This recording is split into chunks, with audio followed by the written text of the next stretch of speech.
শুভ্রতার মামা বাড়ির সব পাল্টে গেছে। শুভ্রতার নানা মারা গেছেন, 1 মাস হলো।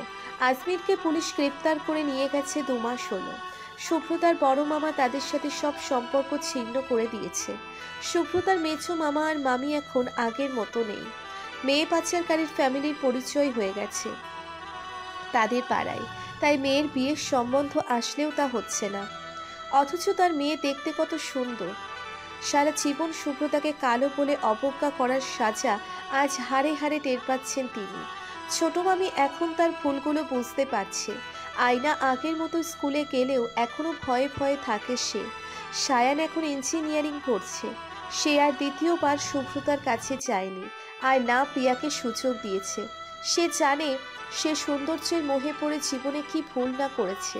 প্রিয়ার বিয়ে হয়ে তো গেছে, কিন্তু স্বামীর ঘরে সুখে নেই সে। মাঝে আবার সায়ানকে সে কল দিয়েছিল। সায়ান কল রিসিভ করে অনেক অপমান করে দিয়েছে প্রিয়াকে। সায়ানের মতে আজ এই কালনাগিনীর জন্যেই তার শুভ্রতাকে পাওয়া হলো না। শুভ্রতার মা অনেকবার এসেছিলেন শুভ্রতার খোঁজ নিতে, কিন্তু কেউ তাকে খোঁজ দেয়নি। মেয়ের জন্য তার বুকও কম পুড়ছে না। মেয়ের বিয়ে হয়েছে শুনে সেই বাড়িতে গিয়েছিল ঠিকই, কিন্তু মেয়ে তার সাথে দেখা করতে আসেনি। শুভ্রতার মা বুঝতে পারছে না তিনি তার অজান্তে তার মেয়েটার মনে কত অভিমানের পাহাড় জমিয়েছেন। শুভ্রতার মা মেয়ের কাছে একবার মাপ চেয়ে নিতে চান। এই বোঝা আর সে সইতে পারছে না। সকালে খাবার টেবিলে খাবার দিচ্ছে আরিয়ানের মা। শুভ্রতার চিন্তায় তারও মন ভালো না। তার উপর তার ছেলেও একদম চুপ হয়ে গেছে। আরিয়ানের জন্য কফি নিয়ে রুমে আসলো আরিয়ানের মা। রুমে এসে দেখে রুমে আরিয়ান সোফায় শুয়ে আছে। কফিটা টেবিলে রেখে আরিয়ানকে ডাকতে লাগলেন তিনি। কয়েকবার ডাকার পর চোখ খুলে তাকালো আরিয়ান। মাকে দেখে মায়ের কোলে মাথা দিয়ে আবার শুয়ে পড়ল। আরিয়ানের মা বুঝতে পারছে স্ত্রীর চিন্তায় তার ছেলে চুপসে গেছে। আরিয়ানের মা আরিয়ানের মাথায় হাত বুলিয়ে দিচ্ছে আর বলছে, বাবু, চিন্তাও করিস না। আল্লাহকে ডাক, তিনি ঠিকই শুভ্রতাকে ফিরিয়ে দেবেন। মা, আমার শুভ্রতা কোথায় হারিয়ে গেল বলো না। ওকে তো আমি কোথাও খুঁজে পেলাম না। আমার শুভ্রতাকে কিভাবে ফিরে পাবো আমি, মা? বাবু, এইভাবে কাঁদিস না, তোকে শক্ত হতে হবে তো। তুই গিয়ে ফ্রেশ হয়ে থানায় যাবি না আজকে? হ্যাঁ, যাব। তুমি যাও, আমি ফ্রেশ হচ্ছি। আচ্ছা, আয় তাহলে। আরিয়ানের মা চলে যাওয়ার পর আরিয়ান চোখ মুছে উঠে দাঁড়ালো। পুরো রুম জুড়ে শুভ্রতার শূন্যতা অনুভব হচ্ছে তার। আরিয়ান জলদি ফ্রেশ হয়ে ইউনিফর্ম পরে নিচে আসলো। না খেয়েই চলে গেল থানায়। ওর মা এত বলল খেয়ে যেতে, কিন্তু খেলো না। থানায় সবাই শুভ্রতাকে খোঁজার কাজে ব্যস্ত, কিন্তু কোনো হদিশই মিলছে না। এটা যেন কেউ আশা করছে না একটা মেয়ে কোথায় এভাবে উধাও হতে পারে। মৌ শুভ্রতার ফোন ট্রেস করছে, কিন্তু ফোন ট্রেস হচ্ছে না। আরিয়ান আসার পর সব আপডেট পেয়ে চুপ করে কিছুক্ষণ বসে থাকলো। তারপর নিজেই নিজেকে বলতে লাগলো, এভাবে সারাদিন খুঁজলেও আমি পাবো না শুভ্রতাকে। কারণ আমি জানি এই কাজ তাদের ছাড়া কারো না। তারা চাই আমি তাদের কাছে ধরা দিই, তাই তারা শুভ্রতাকে নিয়ে গেছে। এবার সময় এসেছে এই খেলার আসল মাস্টার মাইন্ডকে ধরার। শুভ্রতাকে আমার সেফলি ফিরিয়ে আনতে হলে আমাকে এবার ওদের কাছে যেতে হবে। হ্যাঁ, আমার শুভ্রতাকে বাঁচাতে আমি নিজে ওখানে যাব। অন্ধকার রুমে বন্দি করে রাখা হয়েছে শুভ্রতাকে। কাল থেকে অজ্ঞান ছিল সে। সকালে জ্ঞান এসেছে তার। জ্ঞান ফিরে নিজেকে একটা বন্ধ অন্ধকার রুমে আবিষ্কার করে। চেয়ারের সাথে বাঁধা অবস্থায় পড়ে আছে সে। শুভ্রতার খুব পানির পিপাসা পেয়েছে, কিন্তু তার হাত পা সব বাঁধা। শুভ্রতা মুখ দিয়ে আস্তে আস্তে আওয়াজ করতে লাগলো, কেউ কি এখানে আছেন? কেউ শুনতে পাচ্ছেন আমাকে? আমার খুব পানির পিপাসা পেয়েছে, একটু পানি দিন না প্লিজ। কেউ শুভ্রতার কথার জবাব দেয় না। বেশ কিছুক্ষণ পর একটা ছেলে পানির গ্লাস হাতে করে নিয়ে আসে। শুভ্রতার সামনে পানির গ্লাস ধরতেই সে পুরো পানিটা খায়। পানি খাইয়ে ছেলেটা চলে যায়। শুভ্রতা এবার ভালোভাবে তাকিয়ে দেখে আসে পাঁচটা। এতক্ষণ তেষ্টায় চোখ মেলতে পারছিল না সে। এখন কিছুটা ভালো লাগছে। এই, আমি কোথায়? আমি তো রাস্তায় ছিলাম, আরিয়ানের জন্য খাবার নিয়ে যাচ্ছিলাম। তাহলে এই আমি কোথায় আসলাম? আমাকে এখানে কারা নিয়ে আসলো? আল্লাহ, এই আমি কোথায় আটকা পড়লাম? সুব্রতার এসব চিন্তার মাঝেই রুমের দরজা আবার খুলে গেল, সাথে রুমের লাইটগুলো সব আবার জ্বলে উঠল। সুব্রতার সামনে তাকিয়ে যাকে দেখলো তাকে দেখার জন্য সে মোটেও প্রস্তুত ছিল না। শেষে কিনা এই লোকটা এমন বের হলো। সুব্রতা অবাক নয়নে বলল, শিশিরের চাচ্চু সাইদ। সাইদকে দেখে চমকে গেল সুব্রতা। সাইদ এখানে? তার মানে সাইদ তাকে এখানে নিয়ে এসেছে। সুব্রতাকে চমকে যেতে দেখে সাইদ পাশে থাকা চেয়ারটা টেনে সুব্রতার মুখোমুখি বসল। নিজের লোকেদের ইশারা করতেই তারা সুব্রতার হাতের বাঁধন খুলে দিল। সুব্রতা অবাক নয়নে তখন প্রশ্ন ছুড়ে দিল সাইদের দিকে, আঙ্কেল আপনি? হ্যাঁ আমি। কেন অবাক হচ্ছ নাকি আমাকে দেখে? আপনি আমাকে এখানে নিয়ে এসেছেন কেন? কি করব বলো মামনি, তোমার স্বামী যে আমাকে বাধ্য করেছে আমাকে এখানে তোমাকে নিয়ে আসতে। আরিয়ান? আরিয়ান আপনাকে বাধ্য করেছে মানে? আরিয়ান নয়, শিশির। অবশ্য তোমার কাছে তো সে আরিয়ান, শুধু তোমার কাছে নয়, সবার কাছে সে শিশির। সে যাই হোক, তোমার স্বামী আমার পথে বারবার বাধা হয়ে দাঁড়ায়, তাই তোমাকে এইবার নিয়ে এসেছি। তোমাকে এখন তার থেকে দূরে করে দেব, তাহলে সে বুঝবে আমার পেছনে লাগার ফল। শিশির? আরিয়ান তাহলে শিশির? আর সে যদি শিশির হয়ে থাকে তবে সে আপনার ভাইয়ের ছেলে, সে আপনার পথে বাধা মানে? এই যে এত নারীর দেশ থেকে উধাও হচ্ছে, এর পিছনেই তো আমিই আছি, আমারই ধান্দা এগুলো। কিন্তু তোমার ওই শিশিরের জন্য আমার এই ধান্দা বারবার বিপদের মুখে পড়ে। প্রথম তোমার ওই শ্বশুর আমার বাধা ছিল, এখন ওটাকে তো মেরেছি, কিন্তু এখন আবার তার ছেলেরা আমার বাধা হয়ে দাঁড়াচ্ছে।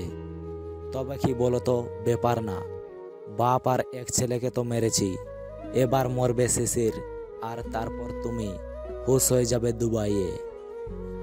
তার মানে এই নারী পাচার চক্রের পিছনে আপনি ছিলেন? হ্যাঁ আমিই ছিলাম। আপনি আপনি আমার মামাকে ফাঁসিয়েছেন, আপনার জন্যই উনি জেলে। হা হা হা, বোকা মেয়ে, আমি তাকে ফাঁসাইনি।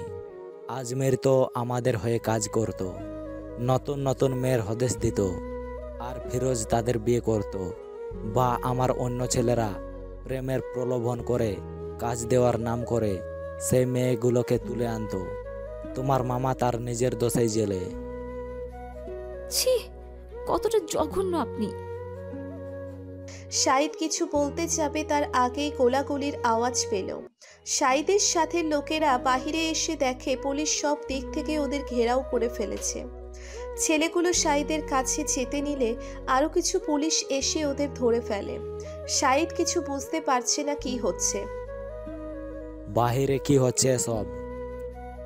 সাইদ উঠে যেতে নেবে তখন দেখে শিশির আসছে। শিশিরকে দেখে ঠোঁটের কোণায় হাসি ফুটে ওঠে সুব্রতার। শিশির এসে সাইদের সামনে দাঁড়ালো। ওহ, তাহলে চলে এসেছিস। কি করব, একমাত্র চাচা ডেকেছে, না এসে পারি? তবে মানতে হবে আসলেই আপনি খুব সাহসী, না হলে কি আর একটা নারী পাচারের মতো কাজের বস হতে পারেন? কিন্তু কি বলুন তো, অনেক চালাক মানুষও কোথাও না কোথাও ছোট একটা ভুল করে ফেলে, আর সেই ভুলটাকে তার পাপের সাজা দেওয়াতে অবদান রাখে। মানে? আপনি কি ভাবছেন আপনি আমাকে এখানে নিয়ে এসেছেন? হুম, বরং আমি আপনাকে এখানে নিয়ে এসেছি। আমি তো অনেক আগে থেকেই জানতাম সুব্রতা আপনার কাছে আছে, ইভেন ভালোই আছে। মানে তুই কিভাবে জানলি? আমি আগেই জানতাম আপনি সুব্রতাকে কিডন্যাপ করবেন, তাই তো আমি সুব্রতাকে সেভাবেই রেডি রেখেছি, যেন আপনি ওকে কিডন্যাপ করলেই আমি তা জানতে পারি। মানে? মানে মানে এই যে সুব্রতার চেইনে একটা ছোট্ট স্পিকার লাগানো আছে, আর ওর কানের দুলের সাথে একটা হিট ক্যামেরা লাগানো আছে, যেটার মাধ্যমে আমি জানতে পারি সুব্রতা কোথায় আছে, কি করছে। আমি আগেই জানতাম এমন কিছু হবে, তাই আগে থেকেই আমি তৈরি ছিলাম। তোমার সামনে শুধু নাটক করেছি আমি। আমি জানি তো তোমার লোকেরা আমাদের অফিসের মধ্যে মিলে আছে, তাই আর কি একটু কান্নাকাটি করছিলাম। ও, মানে আমার চালের উপর চাল চালেছিস তুই? হ্যাঁ, কিছুটা তাই বলতে পারে, কিন্তু আমার জানা বাকি আছে কেন আপনি আমার বাবাকে, সুব্রতার বাবাকে মারলেন। একবার কি হাত কাঁপানি নিজের বড় ভাইকে মারার সময়? আর আমার ভাই, তাকে কেন মারলেন? যাক, সব যখন তুই জেনেই গেছিস, তাহলে এটুকু কেন আমি বাকি রাখবো বলে দিচ্ছি। আমি আর তোর বাবা কোনোদিন এক ছিলাম না। আমাদের বাবার আমার থেকে বেশি ভালোবাসা আর প্রিয় ছিল তোর বাবা। এর কারণ এটাই, আমি ছিলাম প্রচুর খাপছাড়া, কোনো কিছু তেমন গুরুত্ব দিতাম না। কিন্তু তোর বাবা ছিল একদম লেজেন্ডারি, সব কিছুতে তার অ্যাক্টিভিটি ছিল। এভাবেই বড় হতে লাগি আমরা। আমি দিন দিন মদ, ড্রাগস, নারী নেশাতে ডুবে যাচ্ছিলাম। তোর বাবা আমাকে ফিরিয়ে আনার চেষ্টা করেছিল, কিন্তু আমি ভালো হইনি। দেখতে দেখতে তোর বাবা হলো পুলিশ, আর আমি হলাম একজন বেকার, যার কারণে বাবা আমাকে বাড়ি থেকে বের করে দেয়। আর আমার সাথে দেখা হয় নারী পাচারকারী দলের বস জসিফের সাথে। জসিফ খ্রিস্টান ছিল। জসিফ আমাকে ওর দলে নিয়ে নেয়। তারপর আমরা শুরু করি নারী পাচার করা, সাথে বাচ্চাও করতাম। এরপর জসিম মারা যায়, আর দলের বস হই আমি। আমার লিডে গ্রুপ চলতো। একটা সময় বাচ্চা পাচার করা রিস্ক হয়ে যাচ্ছিল। এর মাঝে আমাদের একটা কন্ট্যাক্ট আসলো 20টা বাচ্চার।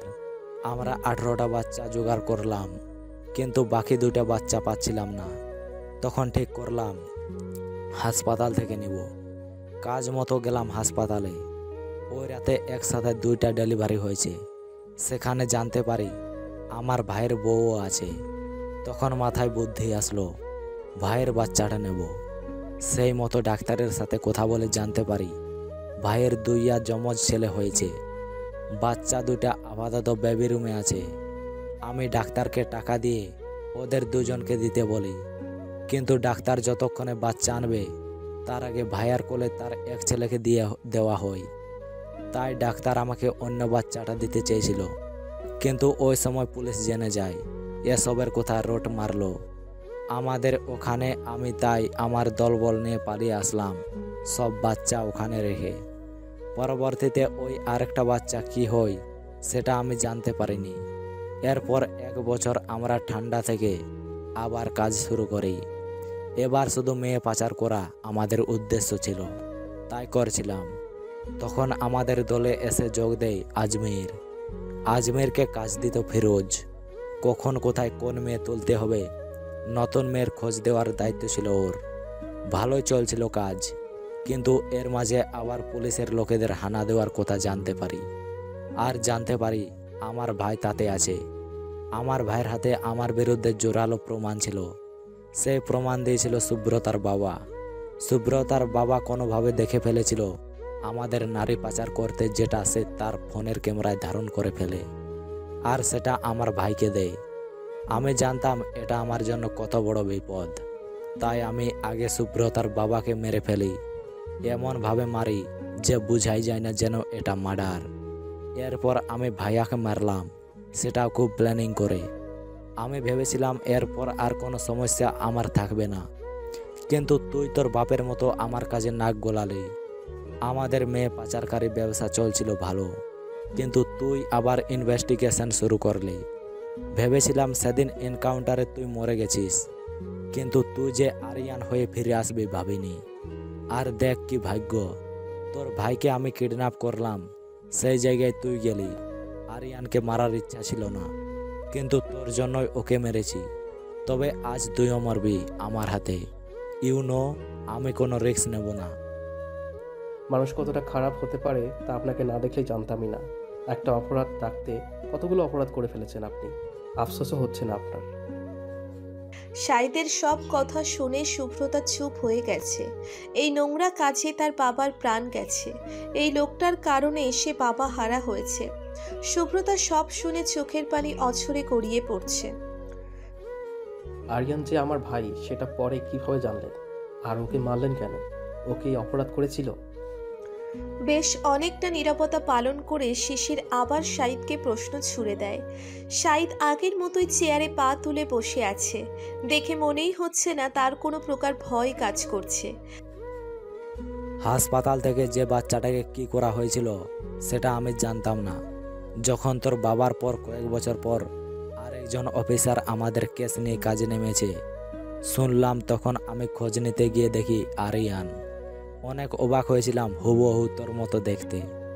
প্রথমে ভেবেছিলাম হয়তো তুই, কিন্তু পরে খোঁজ নিয়ে জানতে পারি তুইও পুলিশ অফিসার হয়েছিস। কিন্তু এটা তুই না। তখন আমি বুঝতে পারি এটা তোর সেই ভাই। আমি আরিয়ানের ব্যাপারে খোঁজ নিয়ে জানলাম হাসপাতালে এক নিঃসন্তান দম্পতি ওকে দত্তক নিয়েছে। কারণ আরিয়ানকে আমার তোর বাবা মার কাছে দেওয়া হয়নি, বা তাদের জানানো হয়নি আরিয়ানের কথা। ইকবাল ছিল সেই দত্তক সম্পত্তি যারা আরিয়ানকে নেয়। আরিয়ান আমার জন্য বিপদ ছিল, তাই ওকে গায়েব করে দেই। কিন্তু তোর মৃত্যুর পর যখন আবার শুনি যে আরিয়ান নামে আরেকজন নিউ অফিসার এসেছে, তখন আবার আমি খোঁজ নেই, আর সেখানে দেখি তোকে। প্রথমে অবাক হয়েছিলাম, কারণ আরিয়ান আমার কাছে তুই মরে গেছিস, তাহলে এটাকে। পরে আমার লোকেদের তোদের লোকেদের মাঝে মিলিয়ে দেই। এরপর জানতে পারি তুই শিশির, আরিয়ান হয়ে আমাকে ধরতে এসেছিস।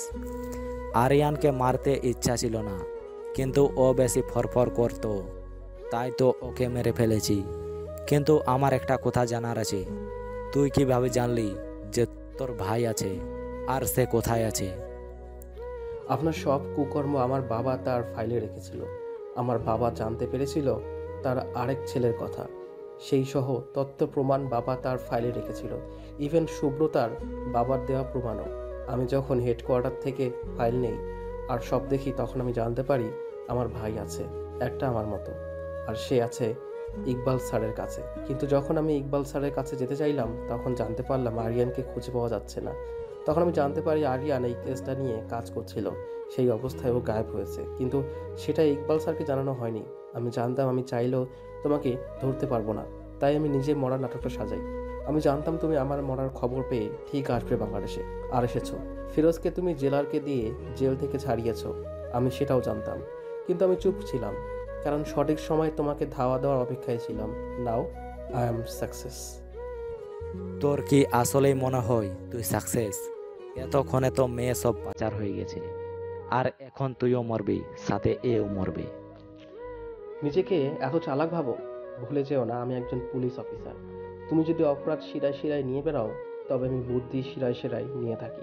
তোমার কি মনে হয় না যে মেয়ে যদি পাচার হয়ে যেত, তাহলে এতক্ষণে তোমার কাছে কল আসতো? এসেছে কি কল? আসেনি তো। আমি বলছি কেন আসেনি, কারণ মেয়েগুলো তো পাচার হয়নি। সব মেয়েদের আমাদের অফিসাররা সেভ করে যার যার বাসায় পৌঁছে দিয়েছে ইতিমধ্যে। তোমার এখানে আসার আগেই সব মেয়েদের আমরা সেভ করে নিয়েছি। আরও একটা তোমাকে দুঃখের খবর দেই চাচা মিয়া, তোমার যত বেআইনি অর্থ সম্পত্তি আছে তা সব পুলিশের আন্ডারে চলে গিয়েছে। ইভেন তোমার দুবাইয়ের সব বেআইনি সম্পত্তি দুবাই পুলিশ সিল করে দিয়েছে। পাশাপাশি দুবাইয়ের চক্রদেরও তারা ধরে ফেলেছে। আর তুমি যদি এখন ভাবো তুমি এখান থেকে পালাতে পারবে, এটা সম্পূর্ণ তোমার ভুল। এই পুরো জায়গাটায় আমার অফিসারদের দিয়ে ঘেরাও করা হয়েছে। তোমার সবগুলো লোকদের আমরা ধরে ফেলেছি। সো তুমি এখানে পুরো একা। And it's your time mister Saeed Ahmed. চাইলে এখানে আপনাকে এনকাউন্টার করে মেরে ফেলতে পারি, কারণ আপনি আমার বাবা ভাই আর সুব্রতার বাবার খুনি। ইউনো, আমি পুলিশ হয়ে আপনাকে মেরে দিলে কেউ কিছু জিজ্ঞেস করবে না। আমি একটা কিছু বানিয়ে ঢেকে দিতে পারবো, কিন্তু ছুঁচো মেরে হাত গন্ধ করার মতো মানুষ আমি নই। আরিয়ান ওর অফিসারদের ভিতরে আসতে বলে কল দেয়। অফিসাররা ভিতরে এসে শাহিদকে হাতকড়া পরিয়ে দেয়। শাহিদ এবার মাথা নিচু করে নেয়, আর কোনো পথ খোলা নেই তার। শিশির এবার শুভ্রতার কাছে যায়। শুভ্রতার চোখ দিয়ে পানি পড়ছে, অনেকটা শকড সে খেয়েছে। শিশির শুভ্রতার পায়ের বাঁধন খুলে ওকে কোলে তুলে নেয়। শুভ্রতা এতে চমকে যায়। শিশির শুভ্রতাকে নিয়ে বেরিয়ে আসে। শিশিরদের বাসায় সবাই উপস্থিত। ইকবালের স্ত্রী সাবিনা, মহুয়া, চাপা, মৌ, মেহেদি, হাসান সবাইকে সব জানিয়ে দিয়েছে। মৌ হাসানকে সব জানিয়েছে মেহেদি। সব শুনে ইকবাল আর স্ত্রী খুব ভেঙে পড়েছেন। সাবিনা একটা বড় ধাক্কা খেয়েছে। আর এটা হবেই। যেই সন্তানের কথা এতগুলো বছর তিনি জানতেন না, আজ তার কথা জানতে তো পারলেন। কিন্তু সেই সন্তান এই দুনিয়ায় আর নেই। কিছু সময়ের মাঝে শিশির শুভ্রতা বাসায় আসলো। সাবিনা শিশিরকে দেখে উঠে গিয়ে ছেলেকে জড়িয়ে ধরল। এতদিন পর ছেলেকে কাছে পেয়ে কোনো মা কি নিজেকে আর সামলাতে পারে? সাবিনা শিশির দুজনেই কান্না করছে। কয়েক মুহূর্ত পর দুজনে থামলো। সাবিনা আদরে আদরে ছেলেকে ভরিয়ে দিচ্ছে। শিশির মায়ের থেকে নিজেকে ছাড়িয়ে ইকবালের কাছে গেল, মাথা নিচু করে বলল, আই এম সরি স্যার, আমি আপনাকে সত্যি কথা আগে বলিনি। যদি আমি আগে জানতাম তাহলে আপনারা অনেক কষ্ট পেতেন। আমি চাইনি সেটা। আমাকে ক্ষমা করে দিবেন। ইকবাল শিশিরকে জড়িয়ে ধরে বলল, তোমার প্রতি আমাদের কোনো রাগ নেই, বরং আমার খুব ভালো লাগছে যে তুমি অনেক দায়িত্ববান একজন ছেলে। নিজের পরিবারের কথা না ভেবে আমাদের কথা ভেবেছো, নিজের দায়িত্ব পালন করেছো। আমরা জানতাম না যে আরিয়ান তোমার ভাই, জানলে তোমাদের কাছে ফিরিয়ে দিতাম। এভাবে বলবেন না। আমার ভাইকে আপনারা অনেক ভালোবাসা দিয়েছেন। মামুনি নিজের ছেলের মতো ওকে বড় করেছে। সেই মামুনিকে আমি এটা বলতাম কি করে যে আরিয়ান? শিশির মিসেস ইকবালের কাছে গেলেন। তিনি সোফায় বসে আছে। শিশির হাঁটু গেড়ে বসে তার কোলে মাথা রেখে বলে, তুমি কি রেগে আছো আমার উপর মামুনি? আমি তোমাকে কষ্ট দিতে চাইনি, তাই সত্যি বলিনি। রাগ করে থেকো না আমার উপর মামুনি। মিসেস ইকবাল শিশিরের মাথায় হাত বুলিয়ে দিয়ে বলে, কোনো মা কি তার ছেলের উপর রেগে থাকতে পারে? তুই তো আমার আরিয়ানের প্রতিচ্ছবি। তোর মাঝে আমি আরিয়ানকে দেখি। আমি তো তোমার ছেলে, তাই না? নাকি আমি আরিয়ান না শুনে আমাকে পর করে দেবে? মার খাবি একদম। হ্যাঁ আপা, দেন তো ওকে কয়েকটা মায়ের। আজ থেকে আপনিও ওকে ধরে ধরে শাসন করবেন। আমার কথা তো শোনে না, আপনার মার খেলে শুনবে। সাবিনার কথায় সবাই হেসে দেয়। অনেক ঝড়ঝাপটার পর আমার পরিবারটা এক হয়েছে। আজ আমি অনেক খুশি। হ্যাঁ, তোমরা যাও, সবাই ফ্রেশ হয়ে আসো। আমি আর সাবিনা তোমাদের জন্য রান্না করছি। হ্যাঁ চাপা, তুই মৌ, মেহেদি, হাসান ওদেরকে ওদের রুমে দেখিয়ে দে। আইসা। আর শিশির, তুই শুভ্রতাকে নিয়ে তোর রুমে যা। শুভ্রতা এই কথা শুনে গটগট করে চলে গেল উপরে। মহুয়া তখন হেসে বলে, আজ ভাইয়ার কপালে সেই দুঃখ আছে। তুই চুপ। শিশির চলে যায় রুমে। দরজার বাহিরে দাঁড়িয়ে আছে শিশির। ভিতরে যাওয়ার সাহস হচ্ছে না ওর। আল্লাহ ভিতরে আমার জন্য ঘূর্ণিঝড় অপেক্ষা করছে। আমাকে উড়িয়ে দিও না যেন আল্লাহ। আমাকে সেভ করো প্লিজ। শিশির আস্তে করে দরজা খুলে ভিতরে গেল। ভিতরে যেতেই শুভ্রতা চিৎকার দিল, খবরদার কালাইদুর, তুই ভিতরে আসবি না, না হলে আজ তোর একদিন কি আমার একদিন। উই মা, এ তো অনেক ক্ষেপে আছে। শিশির মেকি হাসি দিতে দিতে ভিতরে এসে বলল, বউ, তুমি রাগ করছো কেন? আমার লক্ষ্মী বউ আমার সাথে রাগ করে না। আমি তোমার 10টা না 5টা না একমাত্র জামাই। খ্যাতা পুরি তোর জামাইয়ের কপালে। ওই ওই বান্দর, তুই কেন বলিস নাই তুই শিশির? তুই জানিস আমি কত কষ্ট পেয়েছি এই কয় মাসে। ইন্দুরের ঘরের নাতি, তোর সাথে কোনো কথা নেই আমার। তুই এ ঘর থেকে যা এক্ষুনি। শিশির বাবা, বউ তোমার অনেক ক্ষেপে গেছে। এখন তাকে লাভ থেরাপি না দিলে রাগ কমবে না। চলো বাবা, লেগে পড়ো তোমার লাভ থেরাপি দিতে। শুভ্রতা শিশিরকে বকেই যাচ্ছে। শিশির চট করে ওকে কোলে তুলে নিল, আরো ঠোঁট জোড়া বন্ধ করে দিল নিজের ঠোঁট দিয়ে। শিশিরের এমন কাণ্ডে স্তব্ধ হয়ে যায় শুভ্রতা। কয়েক সেকেন্ড লাগে বুঝে উঠতে যে কি হচ্ছে। শুভ্রতা যেন হারিয়ে গেছে এক আলাদা ভালোবাসায়। শিশিরের শার্টের কলার চেপে ধরে রাখে। আর শিশির, সে তো একদম হারিয়ে গেছে শুভ্রতার ওষ্ঠদ্বয়ের মাঝে। বেশ কিছুটা সময় পর শিশির শুভ্রতার ঠোঁট ছাড়ল। শুভ্রতা শিশির দুজনে জোরে জোরে শ্বাস নিচ্ছে। শুভ্রতার দুই গাল টমেটোর মতো লাল হয়ে গেছে লজ্জায়। শিশির সেটা দেখে বাঁকা হাসি দিল আর নিজে নিজে বলল, আরে শিশির, তোর শরৎ শুভ্রতা দেখি লজ্জায় লাল হয়ে যাচ্ছে। চল তাকে আরেকটু লজ্জা দেওয়া যাক। শিশির শুভ্রতাকে আরো লজ্জা দেওয়ার জন্য বলে, ও মা, বউ তোমার গাল দেখি টমেটোর মতো লাল হয়ে গেছে। তোমার গালে আবার কে কামড়ালো? মশা নাকি? শিশিরের কথা শুনে শুভ্রতা গাল ফুলিয়ে বলে, গালে কামড় দেয়নি, দিয়েছেন তোমার বলতে বলতে শুভ্রতা থেমে গেল। শিশির তা দেখে মুচকি হেসে শুভ্রতার কানের কাছে মুখ নিয়ে বলে, তুমি তোমার এই ঠোঁট নাড়িয়ে যখনই আমাকে বকবে আমি তখনই এই ঠোঁটের মধু আহরণ করব। ইউনো, এই মধু সব মধুকে হার মানাবে। বলেই সুব্রতার লাল হয়ে যাওয়া গালে কামড় বসিয়ে দেয় শিশির। আউচ! এভাবে কামড়াচ্ছেন কেন? রাক্ষস নাকি? হ্যাঁ, এভাবে কেউ কামড়ায়? ছাড়ুন আমাকে, আমি শাওয়ার নেব। ওকে চলো, আজ তোমার শাওয়ারও হবে, আমার ক্ষুধাও মিটবে। আসলে আমি অনেক হাঙ্গরি, তাই আজকে তোমাকে কামড়ে কামড়ে খাবো। So are you ready Subrata? শিশিরের কথা শুনে সুব্রতা লজ্জায় লাল হয়ে যায় আবার, আর শিশির সুব্রতাকে নিয়ে পা বাড়ায় ওয়াশরুমের দিকে। আয়নার সামনে দাঁড়িয়ে চুল ছাড়ছে সুব্রতা, আর তার পাশে দাঁড়িয়ে শার্টের বোতাম লাগাচ্ছে শিশির। শাওয়ারে বেশ জ্বালিয়েছে সে সুব্রতাকে, ভালোবাসা মিশ্রিত জ্বালানো যাকে বলে। শিশির সুব্রতাকে আরেকটু জ্বালানোর জন্য বলতে লাগলো, সুব্রতা, তুমি তো একটা রাক্ষসী। দেখো আমাকে নখের আঁচড় দিয়ে কি করছো? ইস, জ্বলছে এখনো। শিশিরের এতটুকু কথাই যথেষ্ট ছিল সুব্রতাকে ফের রাগানোর জন্য। সুব্রতা শিশিরের দিকে রাগী চোখে তাকিয়ে বলে, আমি রাক্ষসী হলে আপনি রাক্ষস রাজ রাবণ। আমাকে বলছেন নখের আঁচড় দিয়েছি, তাই না? আর আপনি আপনি এগুলো কি করেছেন? হ্যাঁ, এই দেখেন, আমার গলার ধার এখনো লাল হয়ে আছে, আর এই যে গালের এদিকেও কামড়ের দাগ। আমি এখন কিভাবে নিচে যাব বলেন? উত্তর দিন, কিভাবে যাব? সুব্রতার কথা শুনে শিশির সুব্রতার কানের কাছে মুখ নিয়ে বলে, ঢাকার দরকার নেই, সবাইকে তোমার স্বামীর দেওয়া লাভ বাইট দেখাবা। নির্লজ্জ লক্ষ্য থাকার কি সব বলছেন এগুলো?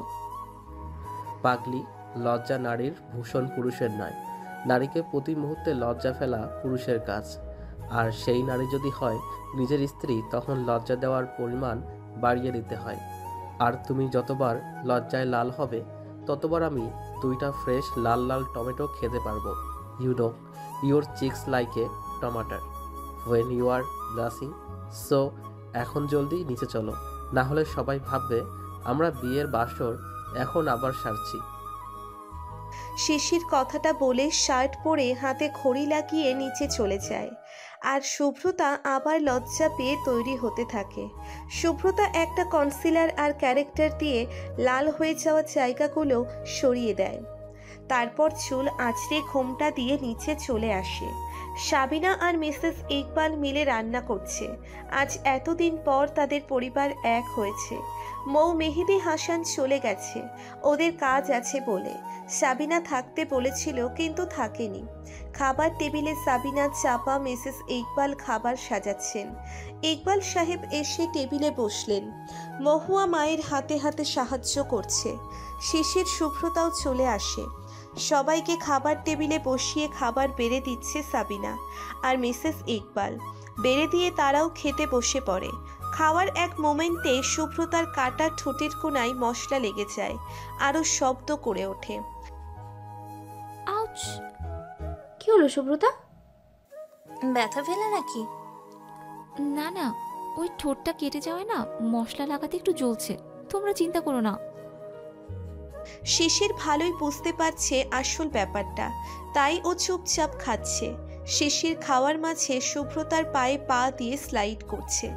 শিশিরের অপোজিটে বসেছে শুভ্রতা, মহুয়া আর চাপা। শুভ্রতা ঠোঁটে হাত রেখে শিশিরের দিকে তাকাচ্ছে। শিশির সেটা দেখে হাসছে। এর মাঝেই চাপা চিৎকার দিয়ে ওঠে, ওরে মা গো, আম্মা গো, আমার পায়ে একটা ইঁদুর মনে হয় কামড়াইতেছে গো। চাপার চিৎকারে সবাই ভড়কে যায়। শুভ্রতা মাথা নিচু করে দেখে শিশির চাপার পায়ে গোতা দিচ্ছে। এটা দেখে শুভ্রতা হেসে দেয় আর বুঝতে পারে শিশির চাপাকে শুভ্রতা ভেবে এসব করছে। এবার শুভ্রতাও চিৎকার করে বলে, আম্মু গো, কত বড় ইন্দুর! বাপরে, কি কালা ইন্দুর রে! শুভ্রতার চিৎকারে শিশির এবার নিচে তাকালো, আর তাকিয়ে যা দেখলো তাতে ওর বিষম উঠে গেল। শিশির কাঁদতে শুরু করে দিল। লজ্জায় শেষ ও কিনা চাপাকে শুভ্রতা ভাবে। ইস, এখন সবাই জানলে কি ভাববে। ইঁদুর আসলো কই থেকে বাড়িতে? আরে আম্মু, আজকাল ইঁদুরেরা কোন ফাঁকা দিয়ে ঢুকে যায়, তবে এই ইঁদুর তো বেশ বড় ইঁদুর, একদম বিলাতি ইঁদুর। শিশিরের দিকে আর চোখে তাকিয়ে কথাগুলো বলছে সুব্রতা। কালকেই তাহলে ইঁদুর ধরার জাল কিনে আনতে হবে। হ্যাঁ মা, তাই করো। বলা তো যায় না, বিয়াইতে ইঁদুর আবার কার পায়ে গিয়ে কামড় দেয়। ইঁদুরটাকে পাইলে একটা আছাড় মারুম। কত বড় কলিজা, আমার পায়ে আইয়া কামড়াই। হ্যাঁ, একদম ধরে আছাড় দিবি জোরসে।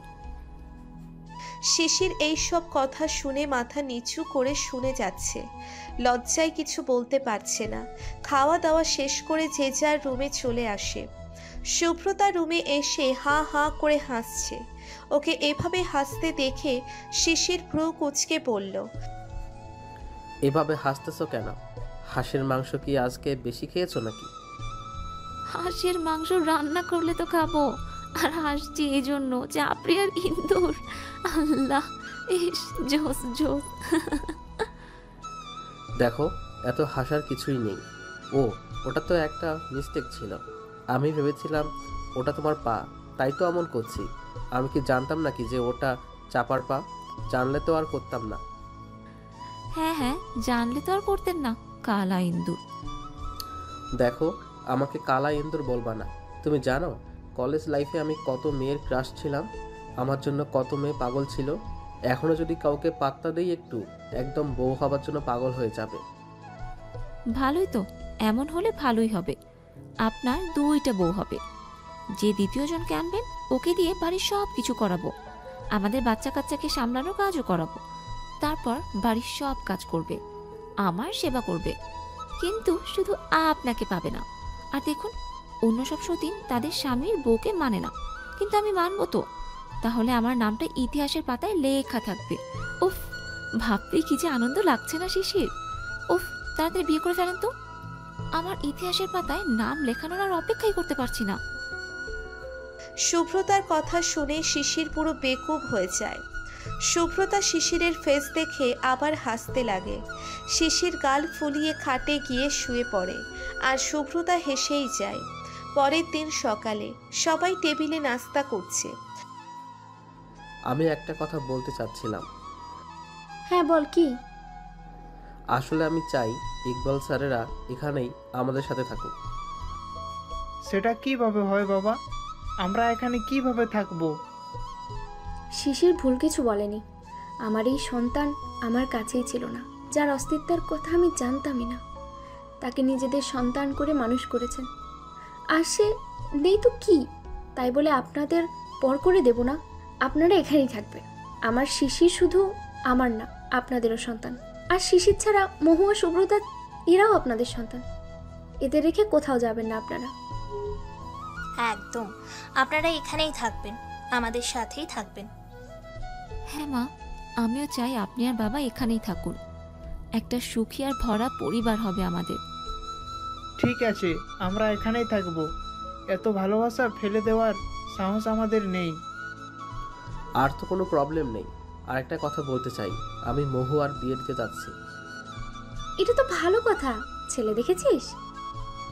হ্যাঁ। কে? আমি জুনিয়র অফিসার মেহেদি। মেহেদির নাম শুনে মহুয়া চুপ হয়ে যায়। মেহেদিকে মনে মনে পছন্দ করলেও সরাসরি বলার সাহস হয়নি। মেহেদি? হ্যাঁ, ছেলেটা ভালোই, অনেক ভদ্র। হ্যাঁ, মহু আপুর জন্য একদম পারফেক্ট ছেলে। আমার তো ভালোই লেগেছে ওনাকে। হ্যাঁ, আগামীকাল আমি তাদের আসতে বলেছি, আর আজকেও আমি কাউকে আসতে বলেছি। কিছুক্ষণের মাঝেই আসবে হয়তো তারা। কারা? আসলেই দেখবা। বলার মাঝেই কলিং বেল বেজে উঠল। চাপা উঠে গিয়ে দরজা খুলতে গেল। চাপা দরজা খুলে অবাক হয়ে গেল। চাপা সহ উপস্থিত সবাই দরজার দিকে তাকালো। সুব্রতা দরজার বাহিরে যাদের দেখলো দেখে বসা থেকে দাঁড়িয়ে গেল। সুব্রতার মা সুব্রতা বসে আছে মুখোমুখি রুমে। সুব্রতার মায়ের চোখে পানি, আর সুব্রতা মাথা নিচু করে বসে আছে। প্রায় অনেকক্ষণ হয়েছে তারা এভাবে বসে আছে। সুব্রতার মা মেয়ের সাথে লজ্জায় অপরাধ বোধে কথা বলতে পারছে না। তবুও শারমিন সুব্রতার সাথে প্রথম কথা বলা শুরু করলেন। সুব্রতা। মায়ের মুখে এতটা বছর পর নিজের নাম শুনে বুকটা ধুক করে উঠল। এতদিন পর নিজে মাকে এত কাছাকাছি যে সুব্রতা মা আর বলতে লাগলেন, কেমন আছিস মা? জানি ভালো আছিস। এত ভালো স্বামী পরিবার পেয়েছিস, ভালোই থাকবি। আমিও তো চাই রে মা তুই ভালো থাক। ছোট থেকে শুধু কষ্টই পেয়েছিস, আমার বাবা ভাই তার বউদের থেকে আর আমার থেকেও। আমি তোর জন্মদাত্রী হয়ে তোকে কষ্ট দিয়েছি, জানি আমার উপর অনেক রেগে আছিস, কিন্তু বিশ্বাস কর মা, তোকে কষ্ট দিতে একদম চাইনি আমি।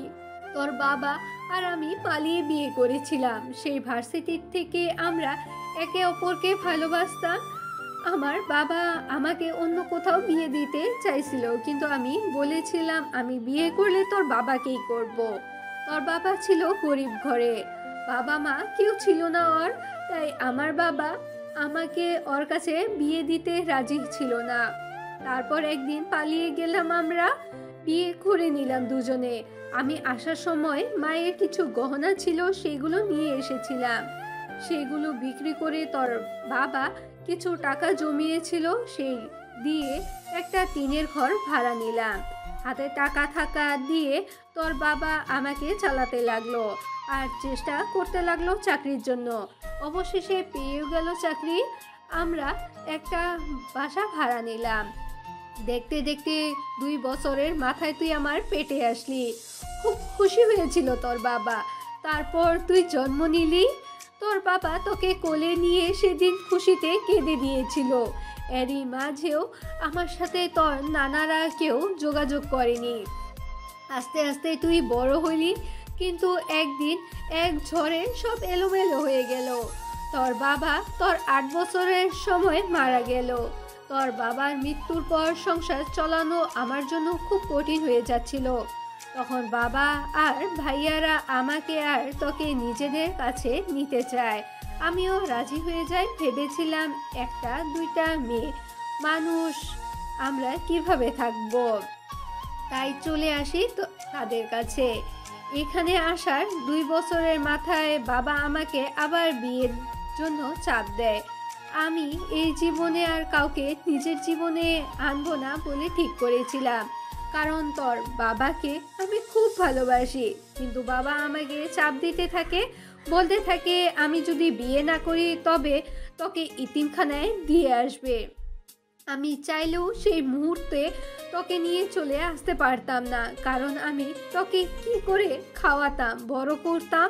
বাধ্য হয়ে আমি বিয়েতে রাজি হই, কিন্তু আমি বলেছিলাম বিয়ে করে আমি তোকেও নিয়ে যাব আমার সাথে। বাবা তাতে রাজিও হয়েছিল, কিন্তু বিয়ের পর তোকে আমার কাছে দিল না। বাহানা দিল প্রথমে আমি যাই, পরে যেন তোকে নেই। তাদের কথা মেনে চলে আসলাম।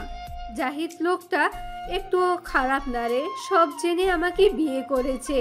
সেও একটা মেয়ে পাবে বলে আমাকে বিয়ে করেছিল। জাহিদের সাথে আমি মানিয়ে নিতে পারলাম না। তোর বাবার কথা খুব মনে পড়তো। বিয়ের পর তোকে আনতে গেলে বাবা তোকে আমাকে আনতে দেয় না, আর দেখাও করতে দেয় না। আমি জোর করেও দিতাম না, কিন্তু বাসায় এসে জাহিদের কাছে কাটতাম। তারপর একদিন জাহিদ তোকে নিতে গেল, কিন্তু তুই সাফ জানিয়ে দিলি তুই আমার কাছে আসবি না। আমি জানতাম না বাবারা তোকে আমার নামে কান পুড়িয়েছে। আমি দেখি তোকে আমার সুখের জন্য ছেড়ে গেছি। সেদিন আমার অনেক কষ্ট হয়েছিল। নিজের মেয়ের মুখে এমন কথা শুনবো ভাবিনি। আমার অবস্থা ভালো করতে জাহিদ একটা বাচ্চা নিল। বাচ্চা হওয়ার পর আমিও তোকে ভুলতে পারিনি। আমার ভুল ছিল। এখানে আমার জোর করে হলেও, আইন আদালত করে হলেও তোকে নিজের কাছে আনা উচিত ছিল, যা আমি করিনি। কিন্তু মারে, জাহিদ তোকে নিজের মেয়ের মতোই ভালোবাসে। তুই সেদিন আসবি না বললি বাসায় এসে সেও সেদিন কাঁদছিল। বিশ্বাস কর মা, আমি আজও তোকে অনেক ভালোবাসি। নিজের মেয়ের থেকেও তার মুখ থেকে আমি মা ডাক শুনতে পাই না। আমাকে মাফ করে দিস পারলে, আর একটা বার আমাকে ডাকিস। মরার আগে একবার তোর মুখ থেকে মা ডাক শুনতে যেতে চাই। আর হ্যাঁ, এই নে, এগুলো তোর বাবা রেখে যাওয়া কিছু জিনিস। তোর বাবা তোর জন্য এগুলো রেখেছিল। শারমিন কথাগুলো বলে আঁচল দিয়ে চোখ মুছতে মুছতে উঠে চলে যেতে নিলে পেছন থেকে একটা ডাক শুনে থমকে যায়। মা, মা ডাকটা শুনে শারমিন পিছনে ফিরে দেখে শুভ্রতার চোখে পানি টলমল করছে।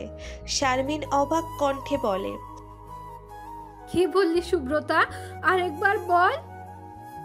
মা। শারমিন আনন্দে মেয়েকে জড়িয়ে ধরে। এতগুলো বছর পর নিজের মেয়ের মুখ থেকে আবার সেই মধুর ডাকটা শুনতে পেল, যার জন্য তিনি এত হাঁসফাঁস অস্থির থাকতেন। আজ সেই ডাকটা তার মেয়ে তাকে ডাকলো। শুভ্রতা মায়ের কোলে আঁচড়ে পড়ে কাঁদতে লাগলো। এতগুলো বছর পর সেই মমতা ভরা ভালোবাসার স্থানটায় সে মাথা রাখল। ছোটবেলায় ব্যথা পেলেই মায়ের কোলে মাথা রেখে কাঁদত। মা মলম লাগিয়ে দিত আর আদর করে দিত।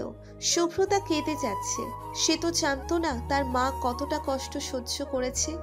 না জেনে সেও তো মাকে কষ্ট দিয়েছে। শুভ্রতা মায়ের কোলে মাথা রেখে কেঁদে কেঁদে বলছে, আমাকে ক্ষমা করে দিও মা, আমি না জেনে তোমাকে ভুল বুঝেছি। তুমি চলে যাওয়ার পর কেউ আমাকে ও বাড়িতে ভালোবাসতো না। সবাই আমাকে মারতো, বকা দিত। আমার অনেক কষ্ট হতো মা। আমি কালো বলে আমাকে সবাই দূরে দূরে রাখতো। জানো মা, আমার খুব ইচ্ছে করতো তোমার কোলে এভাবে মাথা রেখে কাঁদতে, কিন্তু তুমি তো তখন ছিলেই না। জানো মা, আমাকে যখন মামি মারতো তখন মা মা বলে কাঁদতাম, কিন্তু কেউ আমাকে আদর করতে আসতো না। মা, তুমি বলো, আমি কালো বলে কি মানুষ না? জানো মা, যখন বাড়িতে অনেক ভালো কিছু রান্না হতো আমারও ইচ্ছে করতো খেতে, কিন্তু খেলে মামি অনেক মারতো। এইসব কিছুর জন্য মনে হতো তোমার সুখের জন্য আমাকে ছেড়ে চলে গেছো, কিন্তু বিশ্বাস করো মা, আমিও তোমাকে প্রতিটা মুহূর্তে মনে করেছি। শুভ্রতার কান্না শুনে শারমিনও কেঁদে যাচ্ছেন। মেয়েটা তার কত কষ্টই না পেয়েছে। শারমিন মেয়েকে আদরে আদরে ভরিয়ে দিচ্ছে। বসার রুমে সোফায় বসে আছে শিশির, জাহিদ, সাবিনা, ইকবাল, মিসেস ইকবাল, মহুয়া, চাপা। সবার মাঝেই একটা চিন্তা কাজ করছে, আর সেটা হলো শুভ্রতা আর তার মায়ের মাঝে কি হচ্ছে। তখন যখন শুভ্রতা ওর মাকে দেখেছিল তখন ওর চোখে একটা রাগ, কষ্ট দেখা যাচ্ছিল। শুভ্রতা তো প্রথমে কথা বলতেই চাইছিল না। শারমিনের অনেক অনুরোধে কথা বলতে রাজি হয়েছে। প্রায় 1 ঘন্টার মতো তারা দুইজন উপরে। তোমার কি মনে হয় ওদের মাঝে সব আগের মতো হবে? কোনো সন্তানই তার মা বাবার প্রতি রেগে থাকতে পারে না। সন্তান অন্যায় করলে যেমন মা বাবা মাফ করে দেন, তেমনই মা বাবা অন্যায় করলে সন্তান মাফ করে। আর এখানে তো আন্টির কোনো দোষই নেই। শুভ্রতার সব জানলে আমি শিওর ওদের মাঝে সব ঠিক হয়ে যাবে। তাই যেন হয়। শারমিন, শুভ্রতার এই দূরত্ব আর মানতে পারছি না আমি। এবার সব ভালো হয়ে যাক, তাই চাই। কথা বলার মাঝেই শিশিরটা দেখলো শুভ্রতা আর শারমিন নিচে আসছে। তাদের একসাথে দেখে বোঝা যাচ্ছে তাদের মাঝে সব ঠিক। তাদের একসাথে দেখে সবার মুখেই হাসি ফুটলো। শুভ্রতা শারমিন নিচে আসার পর শুভ্রতা জাহিদের কাছে গেল। জাহিদকে দিয়ে জড়িয়ে ধরে বলল, আমাকে মাফ করে দিও বাবা, আমি তোমাকেও অনেক কষ্ট দিয়েছি। শুভ্রতার মুখে বাবা ডাকটা শুনে জাহিদের চোখে পানি চলে আসে। জাহিদ শুভ্রতার মাথায় হাত বুলিয়ে দিয়ে বলে, তুমি আমাকে কষ্ট দাওনি মামনি। আমি সব সময় চেয়েছি তুমি আমাদের কাছেই থাকো, একটা সুখী ফ্যামিলি হোক আমাদের। সেই আশাটা আজ আমার পূরণ হয়েছে। যাক, অবশেষে সব মান অভিমানের পালা তাহলে শেষ। হ্যাঁ, এবার সব হ্যাপি হ্যাপি।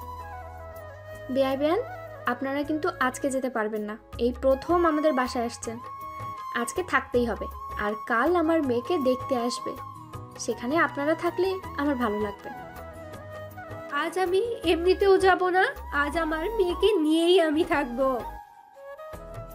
শারমিনের এমন কথা শুনে শুভ্রতার ছোট ভাই বলে ওঠে, ইস, আপুকে পেয়ে মা আমাকে ভুলে গেছে। শুভ্রতা ভাইয়ের এই কথা শুনে ওর গাল টেনে দিয়ে বলে, ভুলে নি পিচ্চি, তোকে আর আমাকে নিয়েই আজকে মা সময় কাটাবে, তাই না বলো মা? হ্যাঁ, তাহলে আমি যাই রান্নাঘরে।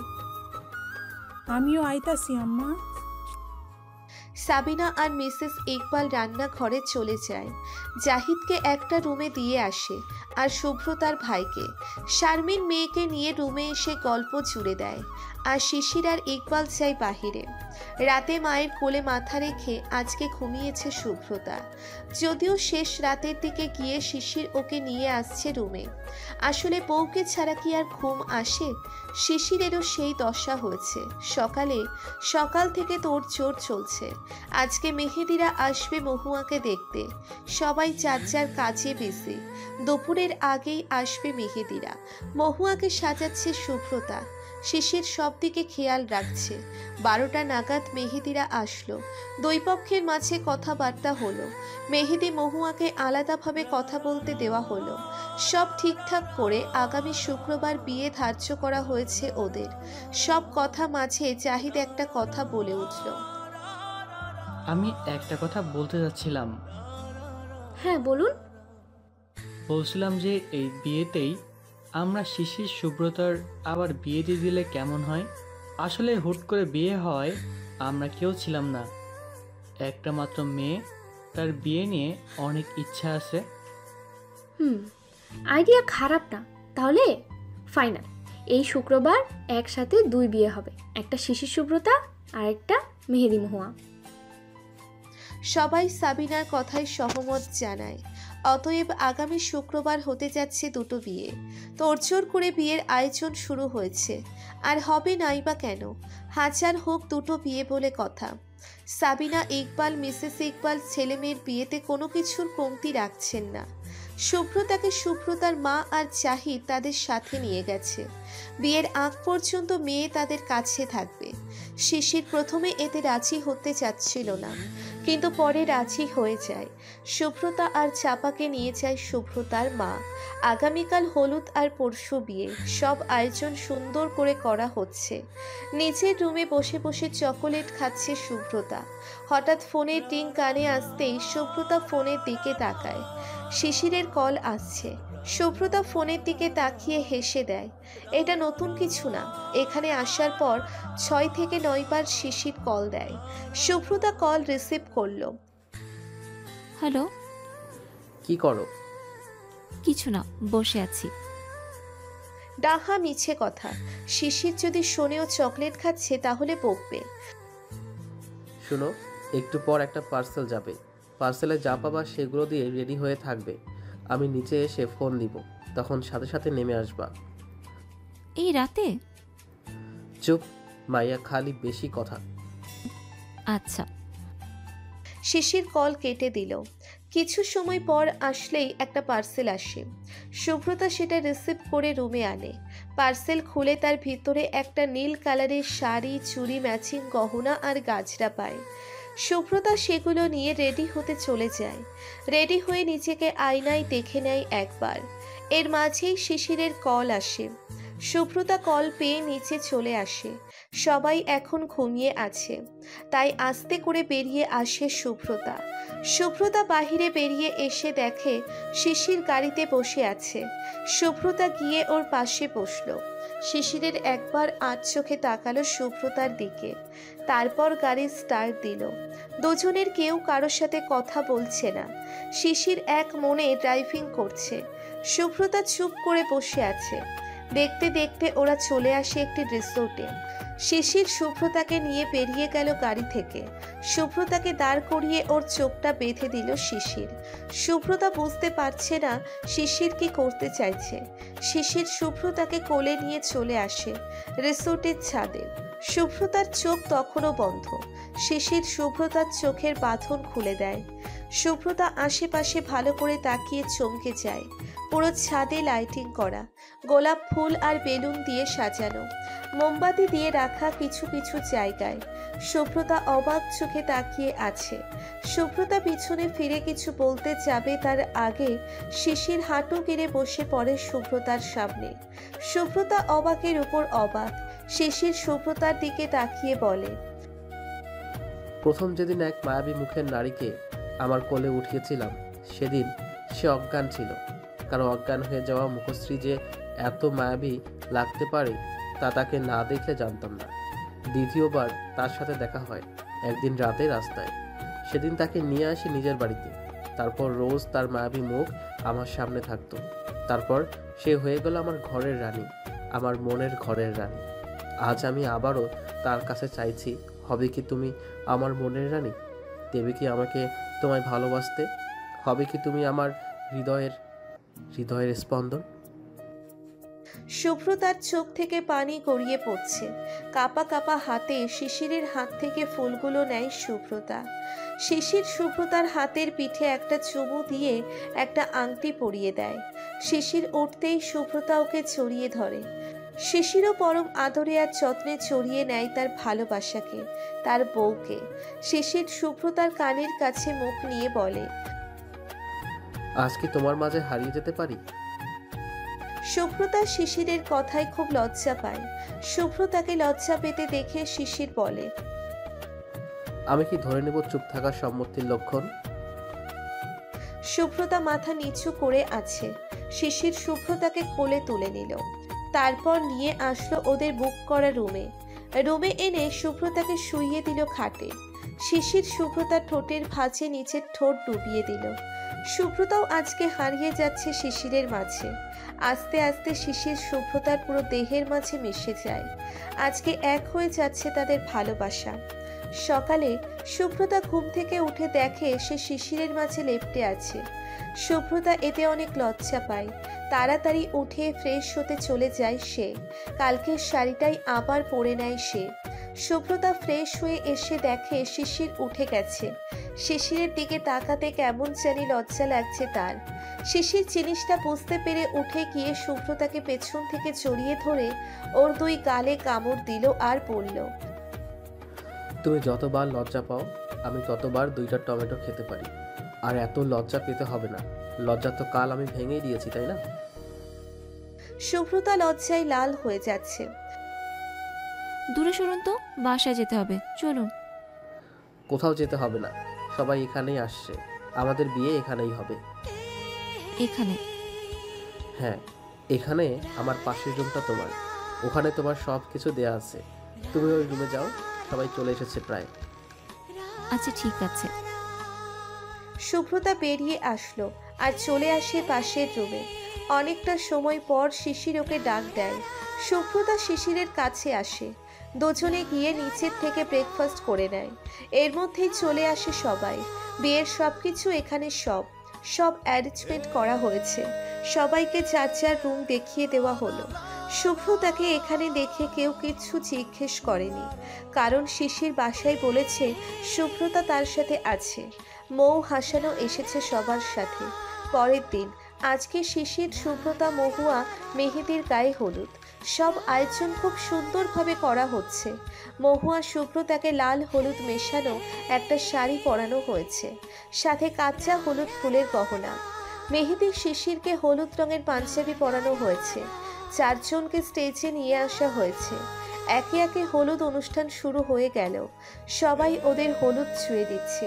আস্তে আস্তে শেষ হলো ওদের হলুদ অনুষ্ঠান। আজকে সেই অধিক অপেক্ষিত প্রহর। আজকে ওদের বিয়ের দিন সকালে শুভ্রতার মামা মামি এসেছে রিসোর্টে। মামা মামিকে দেখে শুভ্রতা অনেক অবাক হয়।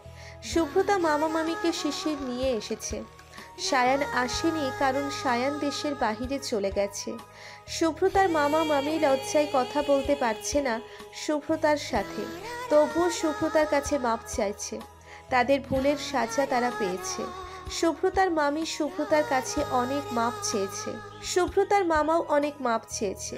শুভ্রতা তাদের মাপ করে দিয়েছে, কারণ সব যখন ভালো হচ্ছে আর রাগ করে থেকে কী লাভ। শুভ্রতার মামারা মাপ পেয়ে চলে আসে। তাদের মতে তারা শুভ্রতার থেকে মাপ চেয়েছে এই অনেক, কিন্তু শিশির তাদের যেতে দেয় না। শুভ্রতার মামা মামি শারমিনের কাছেও মাপ চেয়েছে। বিকালে শুভ্রতা আর মহুয়াকে সাজাতে নিয়ে যাওয়া হয়েছে। সন্ধ্যার পর তাদের নিয়ে আসা হয়েছে।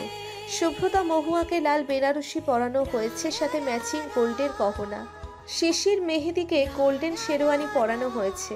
4 জনকে স্টেজে বসানো হয়েছে। কিছুক্ষণের মাঝে কাজী চলে আসে। শুরু হয় বিয়ে পড়ানো। কাজী শিশিরকে কবুল বলতে বললে শিশির ফরফর করে কবুল বলে দেয়। শুভ্রতার বলতে সময় লাগে। এদিকে আবার মহুয়াকে কবুল বলতে বললে সে ফরফর করে কবুল বলে দেয়। আর মেহেদি একটু আসতে বলে। দুই ভাই বোনের এমন অবস্থা দেখে মৌ বলে, তোমাদের দুই ভাই বোনকে দেখে মনে হচ্ছে তোমাদের বিয়ে পালিয়ে যাচ্ছে। একটু আস্তে ধীরে কবুল বলে কি কাজী পালিয়ে যেত? আহলা, কি বিয়ে পাগল রে। মৌয়ের কথায় সবাই হেসে দেয়। এবার হলো বিদায় পালা। এই একটা সময় শত হাসি খুশি থাকলেও এই সময় এসে আর হাসি খুশি থাকা যায় না। নিজের স্বজন ছেড়ে চলে যাওয়াটা যে কত কষ্টের। মহুয়া সাবিনা শিশিরকে জড়িয়ে ধরে অনেক কান্না করল। শিশিরের চোখেও পানি। আদরের বোন একমাত্র, আজ চলে যাচ্ছে অন্যের ঘরে। শুভ্রতা তার মাকে ধরে কান্না করল। দ্বিতীয়বারের মতো বিয়ে হলেও বিদায় বেলা সবার জন্যেই যে কান্নার। গাড়িতে করে উঠিয়ে দেওয়া হলো মহুয়াকে। এরপর শিশির শুভ্রতাকে উঠিয়ে দেওয়া হলো গাড়িতে।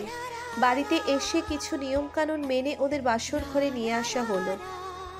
বাসর ঘরে সেদিনের মতো ঘোমটা দিয়ে বসে আছে শুভ্রতা। আজ মনের মধ্যে কোনো ভয় বা জড়তা নেই, আছে এক বুক ভালোবাসা আর লজ্জা।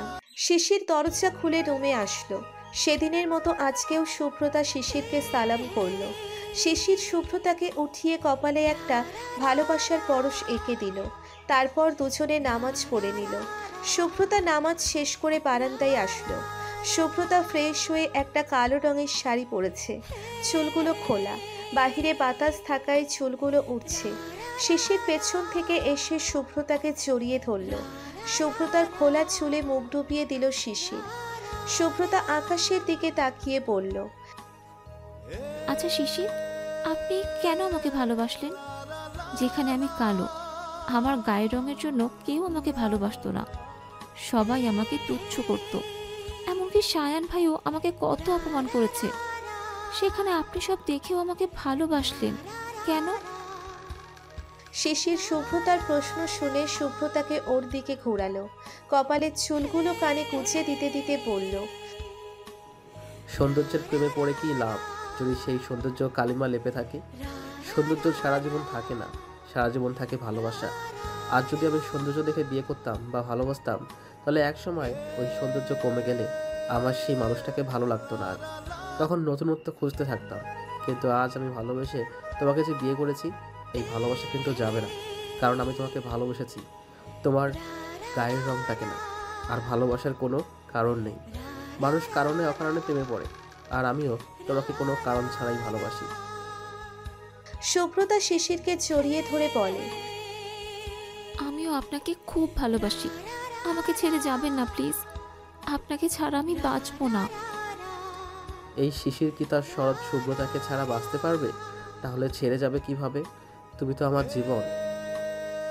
শিশির শুভ্রতাকে কোলে তুলে নেয় আর বলে, আজ আবার আমাদের ফুলসজ্জা হবে, কি বলো বউ? শিশির হেসে শুভ্রতাকে নিয়ে পাড়ি জমালো ভালোবাসার সাগরে। তাদের এই ভালোবাসার সাক্ষী এই রুমের দেয়াল জানালাই হয়ে থাকলো।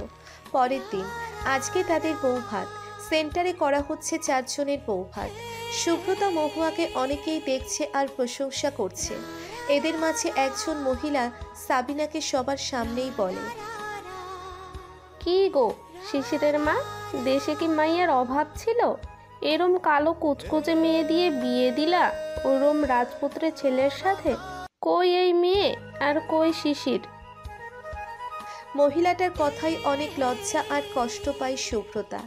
সাবিনা কিছু বলবে তার আগেই শিশির সেখানে এসে মহিলাটিকে বলে, আপনাকে কি এখানে আমার বউয়ের গায়ের রং বিচার করতে আনা হয়েছে নাকি? আমার বউকে দেখতে আসতে বলা হয়েছে।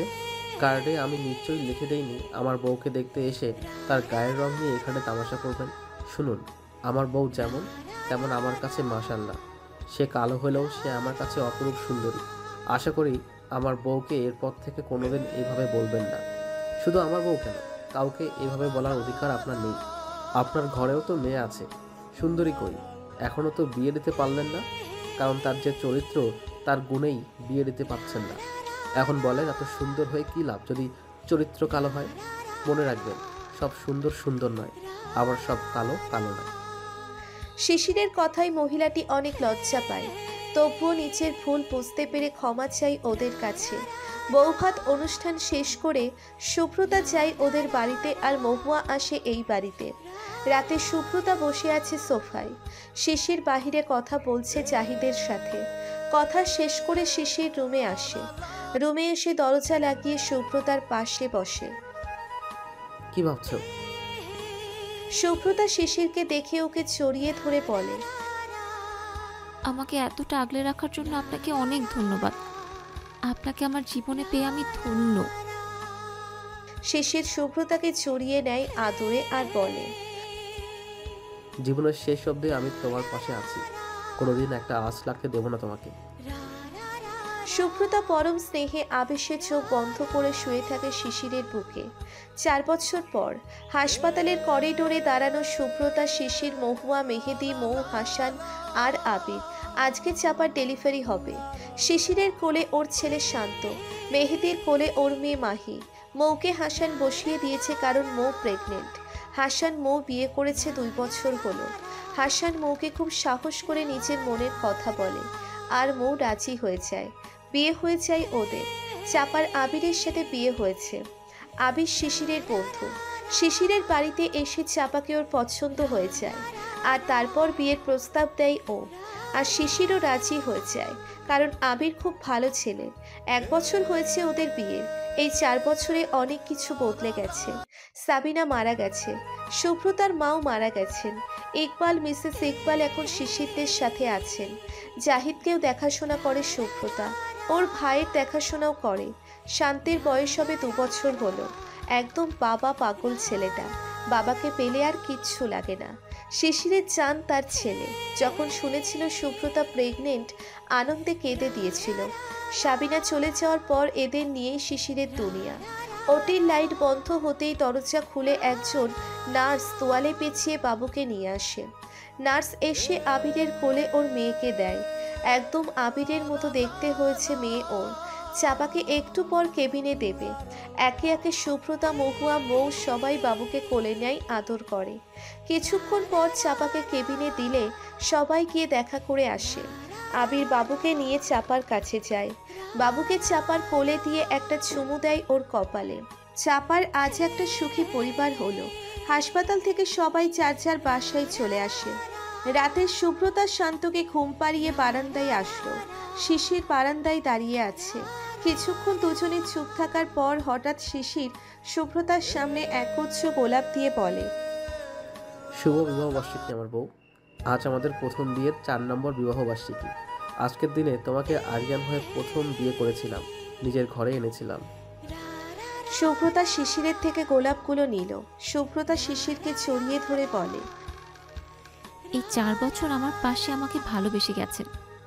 আগামীতেও এভাবেই যেন আপনাকে আমি ভালোবাসতে পারি, আপনার পাশে থাকতে পারি। অনেক ভালোবাসি আপনাকে আমি। শিশির সুব্রতাকে কাছে এনে ওর ঠোঁটে একটা শক্ত করে চুমু দিয়ে বলে, আমি আমার শরৎ সুব্রতাকে অনেক ভালোবাসি। তা আমাকে কি গিফট দিবেন ম্যাডাম? কি গিফট তাই তো? আচ্ছা, আপনার হাতটা এদিকে দিন। শিশির সুব্রতার দিকে হাত বাড়িয়ে দিল। সুব্রতা শিশিরের হাতটা নিচের পেটের উপর রেখে শিশিরের দিকে তাকিয়ে মুচকি হাসল। শিশির এই হাসির মানে বুঝতে পারল আজ আবার দ্বিতীয়বারের মতো আর এক সুখ তার জীবনে আসছে।